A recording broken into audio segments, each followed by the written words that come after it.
Imagine you are a detective called to a crime scene on top of a steep hill. You find two dead men lying side by side. They are wearing formal suits. There are no injuries. But over their eyes, they have tied heavy, homemade masks made of solid lead. What on earth were they looking at? Today is episode 19. We are investigating one of the most bizarre and chilling unsolved deaths in history, the lead masks case. The date is August 20th, 1966. A teenage boy is flying his kite on Vintém Hill in Rio de Janeiro, Brazil. He wanders into the brush to retrieve his kite and stumbles upon a terrifying sight. Two dead men lying flat on their backs in the grass. The police arrive and immediately realize this is no ordinary crime scene. The men are identified as Mano Pereira da Cruz and Miguel Jose Viana. They were electronic technicians from a town miles away.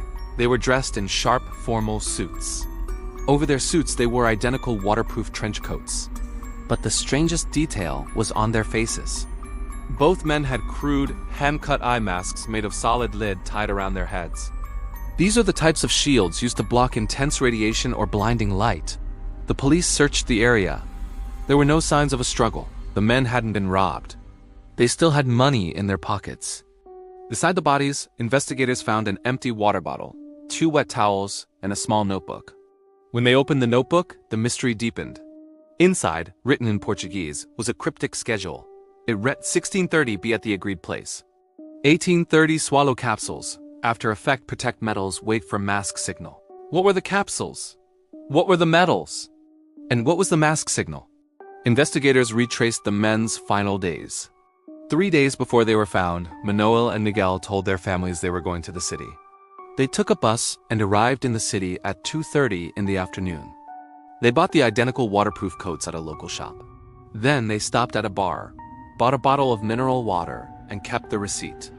The bartender noted that Miguel looked incredibly nervous and kept checking his watch. After that, they walked directly up the steep, muddy path of Vintém Hill, and they never came down.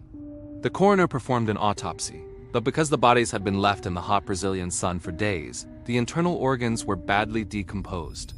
The toxicology report was completely useless. They could not determine what the capsules were or if they were poisoned. So what happened on that hill? When police dug into the men's backgrounds, they found a bizarre connection. Both Manuel and Miguel were deeply obsessed with UFOs and spiritism. They belonged to a secret group of scientific spiritualists who believed they could communicate with extraterrestrials, using electronic devices and mind-altering drugs. Friends revealed that the two men had even built a strange device in their backyard, a month earlier, which had violently exploded. Did they go up the hill to meet a UFO? Did they believe a blinding light or radiation would appear? Which is why they needed the lead masks. Some theorists believe they took psychedelic drugs, the capsules, to expand their consciousness, and simply overdosed. Others believe they were tricked and poisoned by someone who knew they were carrying a large amount of cash for their experiments. But the strangest clue came from the local residents. Multiple people living near Vintém Hill reported seeing a bright, round, orange UFO hovering exactly over the hill on the night the men died. Did they see what they went up there to see? Or did they die waiting for a signal that never came? Like the video, subscribe to my channel, and tell me, were they murdered by a cult? Or did they meet something not of this world?